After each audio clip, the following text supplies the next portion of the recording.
Medical కాలేజీల ప్రైవేటీకరణపై వెనక్కి తగ్గేదే లేదన్నారు మంత్రి లోకేష్. ప్రైవేటీకరణకు వ్యతిరేకంగా పోరాడి తీరుతామని లోకేష్ కు తేల్చి చెప్పాయి విద్యార్థి సంఘాలు. మంత్రి లోకేష్ తో నిన్న గంటన్నర పాటు విద్యార్థి సంఘాల నేతలు భేటీ అయ్యారు. ఎన్నికలకు ముందు లోకేష్ అన్న మాటలను ఆయనకు విద్యార్థి సంఘాలు గుర్తు చేశాయి. మెడికల్ కాలేజీలు ప్రైవేటు పరం చేస్తే విద్యార్థులు నష్టపోవడంతో పాటు ప్రజలకు వైద్య సేవలు అందవని లోకేష్ కు చెప్పారు విద్యార్థి సంఘాల నేతలు. ఉమ్మడి విద్యార్థి సంఘాలతో కలిపి కార్యాచరణ ప్రకటిస్తామన్నారు. మొత్తం 11 డిమాండ్లపై లోకేష్ తో చర్చించారు విద్యార్థి సంఘాల నేతలు.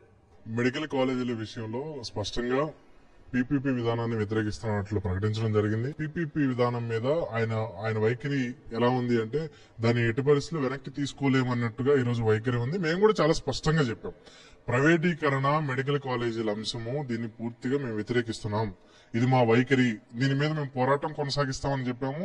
ఖచ్చితంగా అందరం కలిసి ఇప్పటికే ప్రభుత్వం విద్యాశాఖ మంత్రి స్పష్టంగా చెప్పాడు కాబట్టి ఉద్యమ కార్యాచరణ కూడా భవిష్యత్తులో మెడికల్ కాలేజీల ప్రైవేటీకరణకు వ్యతిరేకంగా ఉద్యమ కార్యాచరణ కూడా ప్రకటించడం జరుగుతుందని ఈ సందర్భంగా తెలియజేస్తున్నాం.